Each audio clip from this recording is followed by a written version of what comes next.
अगला सवाल आता है, उसी का दूसरा गुण है ये, क्वांटमीकरण क्या होता है, क्वांटाइजेशन ऑफ चार्ज।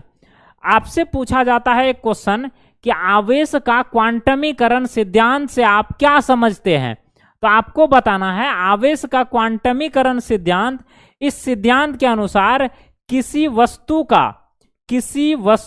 का कुल आवेश मूल आवेश का पूर्ण गुणज होता है। इसका मतलब क्या हुआ कि यदि F जो हमारा कुल आवेश है मेरे भाई, कुल आवेश बराबर अगर Q है और हमारा मूल आवेश हमारा E है, और हमारा जो है पूर्ण गुणज, पूर्ण संख्या हमारा क्या है, पूर्ण संख्या तो आप लोगों को पता ही है कि हम n मान लेते हैं, ठीक है।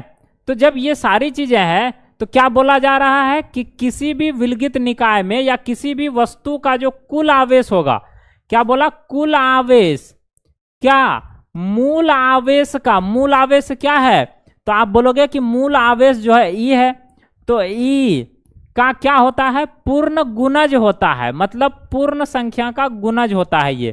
तो Q बराबर प्लस माइनस NE, यही फॉर्मूला निकल कर आ जाता है। ये फॉर्मूला आप लोगों को ध्यान में रखना है, Q बराबर प्लस माइनस NE, ये जो है फॉर्मूला आप लोगों को क्या करना है, ध्यान में रखना है। और यही हमारा क्या हो जाता है मेरे भाई, तो आवेश का क्वांटमीकरण सिद्धांत हो जाता है। ये हमारा क्या हो जाता है, आवेश का क्वांटमीकरण सिद्धांत हो जाता है। अब यहां से आपको जो है ना कई प्रकार के सवाल भी दिए जाते हैं न्यूमेरिकल। आपसे कभी क्या कर लिया जाता है, Q का वैल्यू आपको दे दिए जाते हैं, N का वैल्यू E का वैल्यू तो आपको दे ही दिए जाते हैं, क्योंकि आपको पता है E का वैल्यू 1.6 इंटू 10⁻⁻19 कूलम आप लेते हैं। आपसे क्या करता है, डायरेक्ट Q का मान दे देगा और पूछ लिया जाएगा कि N का मान बताइए।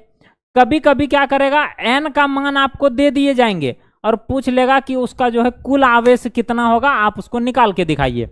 तो इस तरीके से सवाल भी अलग अलग यहां से जो है आप लोगों को पूछे जाते हैं। क्या पॉइंट क्लियर हुआ? Very good.